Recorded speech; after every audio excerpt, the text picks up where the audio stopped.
Quando 3 mesi fa ci hanno invitato a questa iniziativa con tutte le realtà venete di Confindustria che si occupano di cultura, ci è venuta l'idea di lavorare assieme in questo progetto di sinergia tra Confindustria, quindi il mondo del privato industriale, e il pubblico, cioè la Regione Veneto. Ne è nato un protocollo d'intesa, un lavoro in cui assieme andremo a censire da subito tutte le iniziative culturali che il mondo privato oggi fa per la cultura veneta.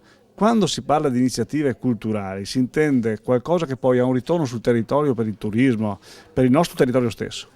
Censire questo, lavorare assieme, fare un sito web rivolto a questo tipo di materia, formare una cultura di mecenatismo, dicevo prima, cioè dire ricreare nella mentalità di noi veneti, degli imprenditori veneti, il fatto che quando si investe in cultura, si investe sul futuro, si ha un ritorno molte volte che non si vede ma è più importante dell'investimento stesso. Allora, lavorare assieme in questo senso credo sia una cosa opportuna. Già abbiamo istituito un gruppo di lavoro tra Regione Veneto, i nostri dirigenti e Confindustria.